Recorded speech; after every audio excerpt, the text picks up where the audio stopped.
जय हिंद दोस्तों, मैं खान सर पटना से। आज इस वीडियो में हम चर्चा करेंगे कि बिहार में जो बाढ़ आ रहा है इसका कोई सटीक उपाय है या नहीं। क्या कोई ऐसा उपाय है जिससे कि हम बिहार को अगले 100 साल तक बाढ़ से बचा सकें। देखिए, जो बिहार का उत्तरी भाग है, गंगा से ऊपर का एरिया, उसका 76% जो जनसंख्या है वो बाढ़ ग्रस्त क्षेत्र में रहती है। बिहार में इतना बाढ़ आता है कि टोटल भारत में आने वाले बाढ़ का लगभग 17% अकेले बिहार में आ जाता है। टोटल हिंदुस्तान में जितने लोग बाढ़ से पीड़ित होते हैं उसका 22% जनसंख्या अकेले बिहार में बाढ़ से पीड़ित हो जाती है। और ये एक बार की नहीं है, हर साल की कहानी है। इस वीडियो में हम बाढ़ की समस्याओं को नहीं गिनवाएंगे, बल्कि हम इस पर चर्चा करेंगे कि इसके सटीक उपाय क्या क्या हैं जिससे हम बिहार को बाढ़ से हमेशा के लिए मुक्ति दिला सके। बिहार में कई ऐसे भी जिले हैं जहां का सामान्य जल स्तर बहुत नीचे चला गया है, वहां पानी की दिक्कत है, वो हर साल वहां सूखे पड़ने लगते हैं। तो इस बैलेंस को बनाने के लिए नदियों का काफी बड़ा रोल है। अब बिहार जो है वो बीच में आ जाता है। एक्चुअली उत्तर बिहार में, उत्तर साइड में नेपाल है, वो उठ जाता है, और नीचे झारखंड है, ये उठ जाता है। बिहार आ जाता है बीच से, यानी झारखंड से नदियां भी बिहार में एंट्री कर देती हैं और नेपाल से भी। क्योंकि नेपाल जो है वो हिमालयी एरिया है, वहां की नदियों में पानी ज्यादा रहता है।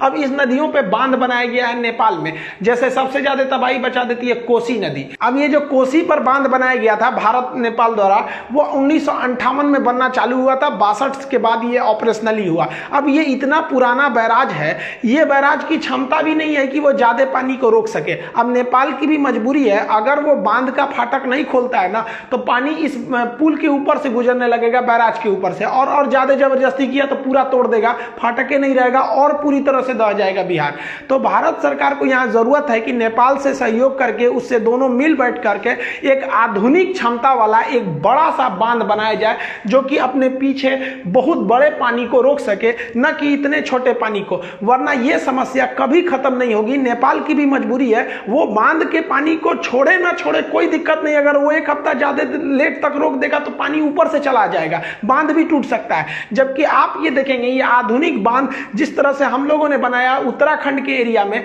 वहां पर वो उस तरह के बांध को हम लोगों को नेपाल से सहयोग करके मिलकर बनाना चाहिए। इस बड़े बांध से हमें फायदा ये होगा कि हम इससे बिजली भी बना सकते हैं, जिसे नेपाल और भारत दोनों उस बिजली का इस्तेमाल करेंगे और बिहार को बांध से मुक्ति मिलेगी। देखिए, जो नदी का पानी नेपाल से आ रहा है, इसके साथ हम लोग क्या क्या कर सकते हैं जो बाढ़ नहीं आएगा। तो जो पानी है, इसके साथ आप ये 5 क्रिया कर सकते हैं। सबसे पहला है, आपको उस पानी की निकास को बढ़िया से बना के रखना है, ड्रेन। जैसे किसी कमरे में अगर पानी को निकलने का जगह नहीं रहेगा तो एक बाल्टी भी पानी फेंक दीजिएगा तो उसमें पूरा पानी जमा हो जाएगा, जबकि निकलने का रास्ता रहेगा तो कोई प्रॉब्लम नहीं होगा। तो सबसे जरूरी काम है हमें निकलने का रास्ता देना, फिर नहर बनाना, जलाशय, डैम तथा लिंकेज प्रोग्राम को चालू करना। इसकी क्या क्या समस्याएं आएंगी, इसकी पूरी तरह से हम लोग एक ब्लूप्रिंट को समझते हैं। देखिए, हमारे पास जो मुख्य नदी है गंगा नदी, वो गंगा नदी में ही इतना ज्यादा कचरा हो जाता है, मिट्टी गाद जमा हो जाती है कि वहां पानी, एक्स्ट्रा पानी का जगह ही नहीं है। जबकि अगर हम केवल उस गंगा के अंदर की मिट्टी को बाहर कर दे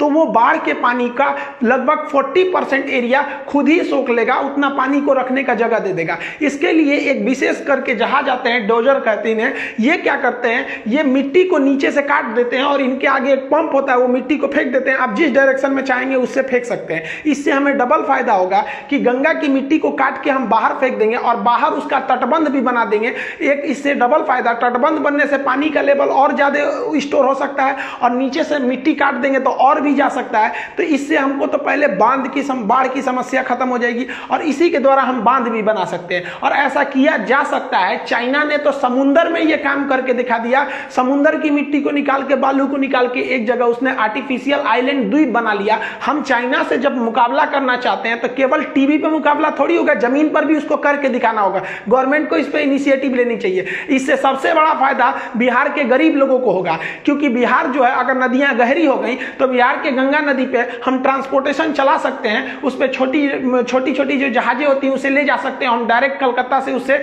जुड़ सकते हैं, जिससे हमें ट्रांसपोर्टेशन का बहुत ज्यादा बचत होगी और हमारे जो सामान है वो सस्ते होंगे। और बिहार की पहुंच कलकत्ता बंदरगाह तक होने से हम डायरेक्ट बिहार वाले कहीं भी विदेशी व्यापार से जुड़ सकते सकते हैं एक्सपोर्ट के माध्यम से। आप अगर नक्शा में देखेंगे तो ये बिहार है। बिहार की कनेक्टिविटी जो है ये आपके समुद्र से नहीं है। अगर नदी से हम इसको जोड़ देंगे कलकत्ता बंदरगाह से, तो यहां से कनेक्शन होने से हम विदेश में क्या कर सकते हैं, बहुत बड़ा विदेश के व्यापार को हम लोग कैप्चर कर सकते हैं। आपको एक सामान्य एग्जांपल देते हैं।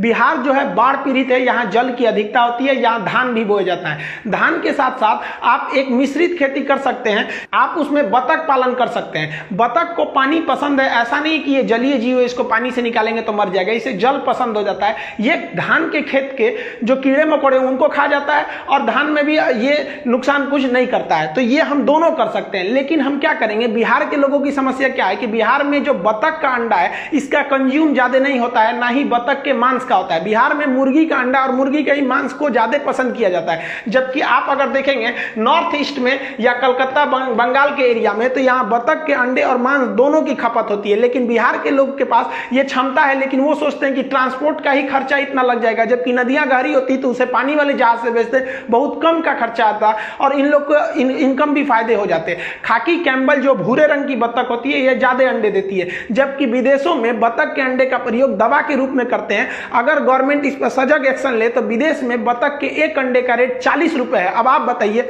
बिहार का एक सामान्य किसान जो एटीएम से पैसा निकालने नहीं जाता है, वो अपने अंडे को ले जाके क्या विदेश में बेच सकता है? नहीं बेच सकता है। तो इसमें गवर्नमेंट को लेनी चाहिए कि यहां पर एक ऑफिस रहना चाहिए गवर्नमेंट को, भाई जिनको जो भी किसान वाले हैं इनको अपना सामान को एक्सपोर्ट करना है तो आप यहां ले आके कलकत्ता इस ऑफिस को दीजिए। अब यहां पढ़े लिखे लोग को बैठाइए, ये विदेश भेज सके। अब बताइए, वहां 40 रुपए है, यहाँ बिहार से अगर यहाँ 20 रुपए भी इनको डंप कर दिया जाता है तो यहाँ जो बैठा आदमी है इसको डबल का फायदा होगा। और यहाँ जो किसान है उसके लिए तो अलग से कोई जमीन नहीं लेनी, उसके खेत वाले एरिया में ही हो सकता है। बिहार के पास जो जमीन है उसका हम लोग डबल यूज कर सकते हैं। ये नदियों के गहरे करने से हमें कई फायदे होंगे।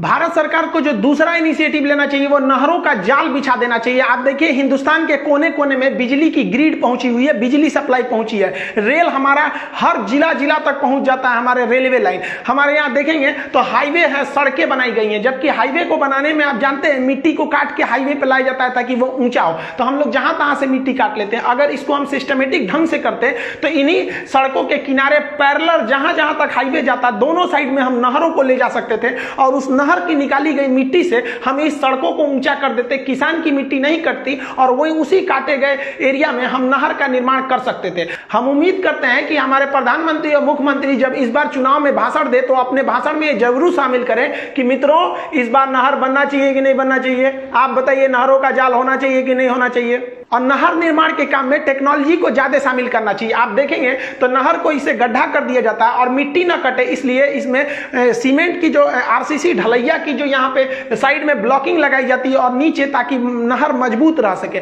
तो इसमें नहर के साइड में भी हमें क्या करना चाहिए कि इस जो नहर खुला हुआ नहर है इस पे हमें सोलर प्लांट लगा देने से डबल फायदा क्या होगा कि ये सोलर प्लांट लगाने के लिए सरकार जो जमीन खरीदती है उसे उस जमीन खरीदने का पैसा नहीं लगेगा। तो उस बचे हुए पैसे से हम नहर के लिए खुदाई कर सकते हैं। तो इस तरह से कहेंगे तो हमें फ्री में मिल गया। अब इस नहर का मेंटेनेंस का जो खर्चा आएगा इससे पैदा होने वाली बिजली को बेच के सरकार कर सकती है। लेकिन इसमें भी गवर्नमेंट को क्या करना चाहिए कि जिस तरह से रेलवे करती है वो पैटर्न अपनाना चाहिए। रेलवे को जो सीमेंट के स्लीपर रहते हैं जिसे हम लोग पटरी कहते हैं, उसके ऊपर लोहे का रेल होता है, सब अलग अलग जगह बनते हैं। पटरी कहीं और बन रहा है, क्लिप कहीं और बन रहा है, बैलेस्ट यानी पत्थर कहीं से और आ रहा है, एक जगह ले आके असेंबल कर दिया जाता है। उसी तरह इन नहरों का सामान एक जगह एक बहुत बड़ा कारखाना लगा के वहां बनाना चाहिए हर साइज के नहरों के लिए, और वहां पर एक जगह ले जाके उसे असेंबल करना चाहिए। और इसे मोदी जी को करना चाहिए कि प्राइवेट कर दीजिए, इसे प्राइवेट कीजिए। क्योंकि देखिए हमारे यहाँ क्या हो रहा है कि वैसे चीज को प्राइवेटाइजेशन किया जा रहा है जिसमें पब्लिक का जॉब ज्यादा मिल रहा था और उसमें से बदले में इनकम भी ज्यादा थी। लेकिन गवर्नमेंट को प्राइवेटाइजेशन उसमें करना चाहिए जिसमें जहां सरकार विफल होती है, इसको प्राइवेट कंपनियां अच्छे से कर सकती थी और कह देना चाहिए कि भाई साहब इस पे जो बिजली होगा वो आप इसका यूज कीजिएगा, आप इसका सेलिंग कीजिएगा। गवर्नमेंट इसे यहां पर पब्लिक प्राइवेट पार्टनरशिप मॉडल को लाती तो ज्यादा फायदा होता। सबसे बेहतरीन काम तो हमारे यहाँ जो पंचायत शुरू किया गया था, पंचायत से हम लोग की पहुंच जो है हर गांव तक हो गई है। तो गांव लेवल तक हमारे यहाँ जो नहरों को पहुंचाना जरूरी है। पैरेलल हाईवे के, रेलवे लाइन के आपके पास कनेक्टिविटी होनी चाहिए ताकि हम अपने जो एक्स्ट्रा पानी है उसे हम भारत के एक कोने तक पहुंचा सके। ऐसा ना हो कि हमारे यहाँ कोई क्षेत्र बाढ़ पीड़ित है और कोई सूखे से मर रहा है। अगर हम इसके ऊपर इलेक्ट्रिक पैनल लगा देते हैं सोलर पैनल प्लांट से, तो इससे कई फायदे होंगे। ये जो नहर का पानी भाप बनकर उड़ जाता है वो भी बचत होगा, ताकि ये हमारे खेत तक पहुंच सके, और हमें बिजली भी मिल रही है। इसे लगाने के लिए अलग से कोई पैनल नहीं, कोई जमीन नहीं खरीदना पड़ रहा है। और साथ ही जब इंजीनियर ये ऊपर वाले इलेक्ट्रिक पैनल की, इसकी हमेशा निगरानी होनी चाहिए, तो जब इसकी जांच करेंगे तो उसी के साथ साथ वो नहर की भी जांच कर लेंगे। वरना भारत में क्या होता है कि एक बार नहर बन गया, ना उसका कोई रिकंस्ट्रक्शन होगा, ना उसका कोई मेंटेनेंस होगा। तीसरा जो गवर्नमेंट को शुरुआत करनी चाहिए वो जलाशय रिजर्वायर को बनानी चाहिए। ये गांव लेवल पर करना चाहिए। हर मुखिया की एक जिम्मेदारी सौंपी है कि आपको अपने गांव में एक बहुत ही